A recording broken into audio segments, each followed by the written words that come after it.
آج ہم ایک ایسے موضوع کی گہرائی میں جا رہے ہیں جو بڑا دلچسپ ہے، جہاں ایمان، تاریخ اور سائنس یہ سب ملتے ہیں۔ بالکل۔ ہم بات کر رہے ہیں قرآن کریم کی ان بالکل ابتدائی آیات کی جن میں انسان کے تخلیق کا ذکر ہے، خاص طور پر لفظ علق سے۔ سوال یہ ہے کہ بھئی اس علق کا مطلب کیا ہے، اور آج کی جو سائنس ہے یعنی ایمبریولوجی وہ اس بارے میں کیا کہتی ہے؟ جی، یہ بڑا کلیدی سوال ہے۔ ہمارے پاس جو مواد ہے نا، اس میں لسانی تجزیہ بھی ہے، کچھ تاریخی حوالے ہیں، سائنسی تحقیق ہے، اور ظاہر میں مختلف مذہبی تشریحات بھی ہیں۔ تو کوشش یہ ہوگی کہ اس پیچیدہ مسئلے کے ہر پہلو کو سمجھیں۔ آیت کیا کہتی ہے، معنی کیا ہو سکتے ہیں، سائنس کیا کہتی ہے، تاریخ کیا ہے، اور پرانی اور نئی تشریحات میں کیا فرق ہے۔ چلیں شروع کرتے ہیں۔ ہاں، تو شروع کرتے ہیں اس آیت سے جو ساری بحث کا مرکز ہے۔ سورۃ العلق جو اکثر پہلی وحی مانی جاتی ہے، اس کی آیات ہیں: اقرأ بسم ربک الذی خلق خلق الانسان من، پڑھو اپنے رب کے نام سے جس نے پیدا کیا انسان کو علق سے۔ بالکل۔ تو سارا دھیان اسی ایک لفظ علق پر ہے۔ اس کا کیا مطلب لیا جائے؟ جی، اور یہیں سے ساری گفتگو شروع ہوتی ہے۔ دیکھیں، کلاسیکی عربی میں نا علق کے ایک سے زیادہ معنی ہیں۔ اچھا۔ ہاں، ایک تو جو شاید سب سے عام سمجھا جاتا تھا وہ ہے جمع ہوا خون یا خون کا لوتھڑا۔ ٹھیک۔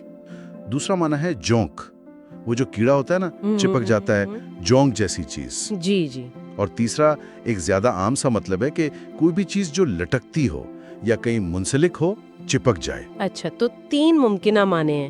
لیکن 7ویں صدی میں جب کوئی مائکروسکوپ وغیرہ تو تھا نہیں۔ بالکل نہیں تھا۔ تو اس وقت سننے والے نے کیا سمجھا ہوگا فوراً؟ میرا خیال ہے، اور زیادہ تر ماہرین کا بھی یہی خیال ہے، کہ اس وقت کے عام مشاہدے کے حساب سے جیسے کبھی ابتدائی حمل ضائع ہو جائے تو جو چیز نظر آتی ہے، ہاں، اس کو دیکھتے ہوئے خون کا لوتھڑا والا معنی وہ سب سے زیادہ قابل فہم تھا۔ یعنی یہ ایک ٹھوس چیز کا تصور تھا جو وہ دیکھ سکتے تھے یا تصور کر سکتے تھے۔ بالکل، بغیر کسی سائنسی آلے کے یہ سب سے زیادہ منطقی لگتا تھا، اور یہ اس وقت کے جو طبی تصورات تھے نا، ان سے بھی ملتا جلتا تھا۔ اس پر ہم ابھی آتے ہیں۔ اچھا، تو یہ تو ہوئی 7ویں صدی کی بات۔ اب آتے ہیں آج کی سائنس پر، خاص طور پر ایمبریولوجی پر۔ وہ کیا کہتی ہے؟ کیا انسان بننے کے عمل میں کوئی خون کا لوتھڑا سٹیج آتا ہے؟ یہی تو دلچسپ موڑ ہے۔ جدید ایمبریولوجی جو مراحل بتاتی ہے وہ کافی الگ ہیں۔ کیسے؟ دیکھیے، عمل شروع ہوتا ہے فرٹیلائزیشن سے، زائگوٹ بنتا ہے، پھر وہ خلیہ تقسیم ہوتا جاتا ہے تیزی سے، کلیویج کہتے ہیں۔ ہاں، اس سے موریولا بنتا ہے، پھر بلاسٹوسسٹ، یہ خلیوں کا ایک گولا سا ہوتا ہے۔ پھر یہ بلاسٹوسسٹ رحم کی دیوار میں پیوست ہوتا ہے، امپلانٹ ہوتا ہے۔ اچھا۔ اور پھر ایمبریونک سٹیج شروع ہوتا ہے، جس میں آہستہ آہستہ اعضاء بننے لگتے ہیں۔ اور اس سارے عمل میں کہیں بھی وہ لوتھڑا والی بات؟ کہیں نہیں، کوئی ایسا مرحلہ نہیں ہے جسے سائنس خون کا لوتھڑا کہے۔ ہاں، خون کی نالیاں بنتی ہیں، دل بنتا ہے، دھڑکتا ہے، خون گردش کرتا ہے، لیکن خود ایمبریو جو ہے وہ خون کا لوتھڑا نہیں ہوتا۔ اچھا۔ تو اگر ہم علق کا مطلب صرف لوتھڑا لیں تو پھر یہ آج کی سائنس سے سیدھا سیدھا ٹکراتا ہے۔ تو پھر سوال یہ ہے کہ اگر یہ سائنسی طور پر ٹھیک نہیں تو یہ خیال آیا کہاں سے؟ کیا یہ صرف قرآن میں تھا یا اس زمانے میں کہیں اور بھی یہ بات چل رہی تھی؟ بہت اہم سوال ہے، اور جواب یہ ہے کہ نہیں، یہ نیا تصور نہیں تھا، نہ ہی صرف قرآن تک تھا۔ اچھا۔ جی، قدیم زمانے میں خاص طور پر یونانی رومی تہذیب میں جو طب تھی نا، ہاں، جالینیوس وغیرہ۔ بالکل، جالینوس یعنی گیلن 2 صدی عیسوی کا طبیب، اس کا اثر تو صدیوں تک رہا اسلامی دنیا میں بھی۔ تو جالینوس کا نظریہ یہ تھا کہ جنین بنتا ہے مرد کے نطفے اور عورت کے ماہواری کے خون سے۔ اس کے خیال میں خون ہی وہ مٹیریل تھا جس سے بچہ بنتا تھا۔ اچھا، یعنی یہ اس زمانے کی سائنس تھی ایک طرح سے۔ بالکل، یہ اسٹیٹ آف دی آرٹ علم تھا، اور یہ نظریہ بحیرہ روم کے علاقے اور مشرق کے قریب میں صدیوں تک مانا جاتا رہا۔ تو یہ ممکن ہے کہ مکہ، مدینہ جیسے شہروں میں جہاں تجارت وغیرہ ہوتی تھی، یقیناً خیالات کا تبادلہ تو ہوتا تھا، تو بہت ممکن ہے کہ یہ طبی یا سائنٹیفک سمجھ वहां तक पहुंची हुई थी। इसलिए जब कुरान ने अलग का लफ्ज इस्तेमाल किया जिससे खून या लोथड़े का ख्याल आ सकता था, तो सुनने वालों के लिए ये कोई बिल्कुल अनोखी बात नहीं थी, बल्कि उनके जाने पहचाने इल्मी माहौल का हिस्सा थी। क्या दूसरे मज़ाहिब में भी कुछ मिलता है इस बारे में? जनीन कैसे बनता है, इस पर कोई बात? हाँ, ये भी दिलचस्प है। मिलती जुलती नहीं, लेकिन बात जरूर है। जैसे यहूदी रिवायत में तलमूद में बहसें हैं। अच्छा। कुछ जगहों पर मर्द और औरत के बीज या सियाल मिलने का जिक्र है, जिसमें खून का तस्वुर भी शामिल था। 40 दिन तक जनीन के सियाल या बेशक्ल रहने की बात भी मिलती है। और ईसाईयत में? बाइबल में ऐसी कोई तफसीली तरतीब नहीं है, वहाँ ज्यादा इस्तिआरा इस्तेमाल हुआ है। जैसे जबूर में है माँ के रहम में बुना जाना। लोथड़े का जिक्र तो नहीं है। अलबत्ता हिंदू मत में कुछ पुरानी तहरीरें हैं, जैसे गुर्ब अपनिषद। इसमें कुछ मराइल हैं। पहले कुल्ला यानी कोई सियाल या गुच्छा सा, फिर बदबद यानी बुलबुला, फिर गोश्त और हड्डियां। ये तरतीब थोड़ी सी अलग वाले ख्याल से मिलती जुलती लगती है। तो गोया खुलासा ये है कि तारीखी तौर पर देखा जाए तो खून या लोथड़े से बनने का ख्याल 7वीं सदी में नया नहीं था, बल्कि उस वक्त की तिब्बी समझ का हिस्सा था। यकीनन इस पस मंजर में कुरान का अलग जैसा लफ्ज इस्तेमाल करना, जो लोगों के लिए समझना आसान था और उनकी उस वक्त की इल्मी दुनिया से मुताबिकत रखता था, ये तारीखी तौर पर बड़ा मंतकी लगता है। यहाँ तक तो बात हो गई तारीख और लोथड़े वाले मानी की, लेकिन अब आते हैं जदीद दौर पर, क्योंकि बहुत से मुस्लिम उल्मा और जिन्हें अपोलोजेटिक्स कहते हैं, वो कहते हैं कि नहीं जी, अलग का मतलब लोथड़ा लेना ही गलत है, वो तो कुछ और मतलब बताते हैं। जी हाँ, और यहाँ से बहस बिल्कुल एक नया रुख लेती है। उनका जोर अलग के दूसरे माने पर है। कौन से माने? वही चिपकने वाली चीज या जोंक जैसी चीज या लटकती हुई शय। वो कहते हैं कि ये माने लें, लोथड़ा नहीं। अच्छा। और उनके मुताबिक ये माना ना सिर्फ ज्यादा दुरुस्त हैं, बल्कि आज की जो एम्ब्रायोलॉजी की दरियाफ्तें हैं उनसे हैरानकुन तौर पर मिलते हैं। इसमें वो डॉक्टर कीथ मोर का नाम बहुत आता है। वो कौन थे और उनका क्या किरदार था? डॉक्टर कैथ मोर कनाडा के बहुत मशहूर एम्ब्रियोलॉजिस्ट थे। उनकी किताब द डेवलपिंग ह्यूमन दुनिया भर में पढ़ाई जाती है। जी। तो 1980s की दहाई में कुछ मुसलमान उलमा ने उनसे राब्ता किया, उन्हें कुरान की ये आयात दिखाई। अच्छा। डॉक्टर मोर ने खास तौर पर अलग के मानी जूंक जैसी चीज या चिमटने वाली चीज पर गौर किया, और उन्होंने कहा कि हाँ, जब शुरू का एम्ब्रियो रहम की दीवार से चिपकता है ना इम्प्लांटेशन के वक्त, जी, तो उसकी शक्ल और हालत वाकई एक जोंक जैसी होती है, जो किसी चीज से चिपक कर खून चूसती है। उन्होंने इस मुशाबात को बड़ा काबिल जिक्र समझा और अपनी किताब के कुछ खास एडिशंस में, इस्लामिक एडिशंस में इसका जिक्र भी किया। तो क्या उन्होंने इसे मौजिज़ा माना? शुरू में उनके बयानात को इसी तरह पेश किया गया कि ये कुरान का साइंसी मौजिज़ा है, लेकिन बाद में डॉक्टर मोर ने खुद भी कहा कि वो ये समझते हैं कि ये आयात जदीद साइंस से मुतजाद नहीं है, नॉट इन कॉन्ट्रडिक्शन। ये नहीं कहा कि ये कोई गैबी पेशगोई है। अच्छा, यानी तजाद नहीं है। ठीक। और क्या ये बहस सिर्फ अलग का लफ्ज तक रहती है, या कुरान में जो दूसरे मराहिल बताए गए हैं उनको भी जोड़ा जाता है? नहीं, सिर्फ एक लफ्ज पर नहीं। सूरतुल मोमिनून की जो आयत है ना 12 से 14, उनका हवाला तो बहुत ही ज्यादा दिया जाता है। कौन सी आयत? वो जिनमें एक पूरी तरतीब है। फिर हमने नुत्फे को अलका बनाया, फिर अलक्का को मुज़गा बनाया, फिर मुज़गा से हड्डियां बनाई, फिर हड्डियों पर गोश्त चढ़ाया, ये वाली तरतीब। अच्छा, नुत्फा, फिर अलका, फिर मुज़गा। ये मुज़गा क्या है? मुज़गा का मतलब है चबाया हुआ लुकमा। चबाया हुआ लुकमा? जी। तो जदीद जो मदाफीन है वो कहते हैं कि ये पूरी तरतीब हैरानकुन हद तक दुरुस्त है।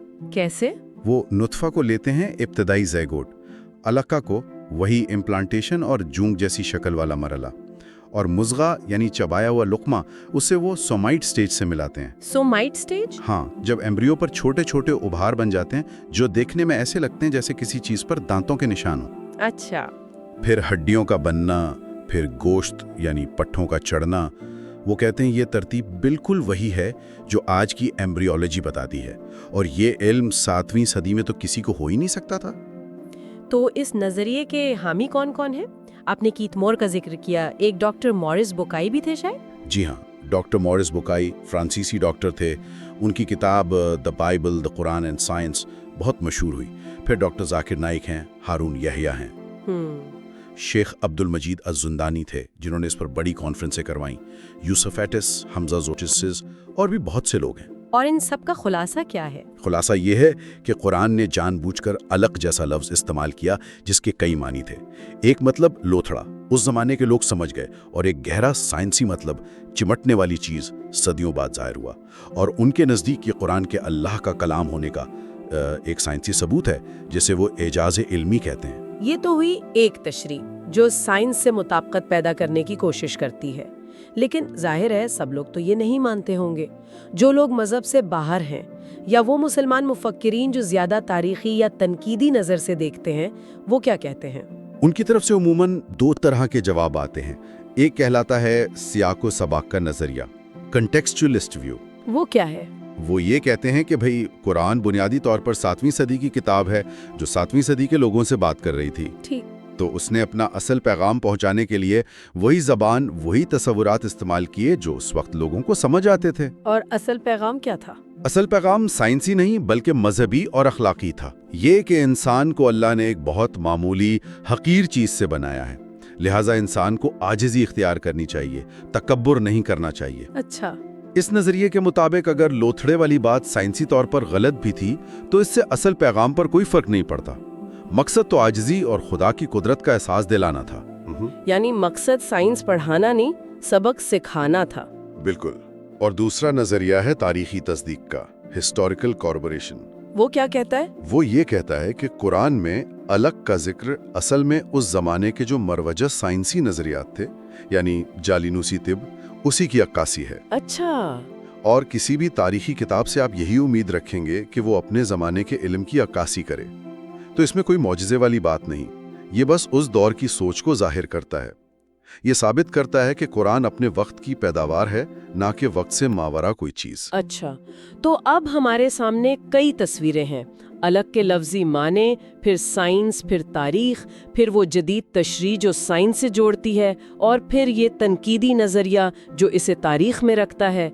इतने सारे जावियों को मिलाकर हम क्या नतीजा निकाल सकते हैं? क्या कोई मुश्तरका बात भी है इन सब में? मेरे ख्याल में बात समझने के लिए ना दो चीज़ों को अलग करना ज़रूरी है। एक है साइंसी दावा और दूसरा है आयत का असल मकसद, यानी मजहबी या आप कह लें खतीबाना मकसद। ठीक है। साइंसी हकीकत तो ये है कि आज की एम्ब्रियोलॉजी कहती है एम्ब्रियो खून का लोथड़ा नहीं होता। पुरानी यूनानी समझ गलत थी, ये वाज़ेह है। जी। लिसानी और तारीखी हकीकत ये है कि कुरान ने अलग कहा, उसका एक आम फहम मतलब उस वक्त लोथड़ा ही था, और ये ख्याल उस जमाने के तिब्बी नजरियात में था भी। फिर आई जदीद मुस्लिम तशरीह, उसने अलग के दूसरे माने यानी चिपकने वाली चीज या जोंक पर जोर दिया। इससे एक ऐसी समझ बनी जो जदीद साइंस से टकराती नहीं बल्कि बज़ाहिर मिलती है, और डॉक्टर कीथ मोर जैसे साइंसदान की बात ने उसे बहुत वजन दिया। और इन सब से हटकर आयत का असल मकसद क्या है? क्या उस पर सब मुत्तफिक हो सकते हैं? शायद यही वो जगह है जहां सबसे ज्यादा इत्तेफाक मुमकिन है। देखें, चाहे आप अलग का मतलब लोथड़ा लें या जोंक, ये बात तो साफ है कि इन आयात का मकसद एम्ब्रियोलॉजी की क्लास लेना नहीं था। सही। मकसद क्या था? पहला, अल्लाह की तख्लीकी ताकत दिखाना। दूसरा, इंसान को याद दिलाना कि तुम कितनी मामूली चीज से बने हो, तो आजिज़ी इख्तियार करो। जी। और तीसरा, क्योंकि ये पहली वही का हिस्सा है, तो पढ़ने, इल्म हासिल करने और अपने रब को पहचानने की दावत देना। इक़रा, पढ़ो। तो असल झगड़ा अलग के साइंसी माना पर इतना नहीं जितना इस बात पर है कि वही की नौयत क्या है।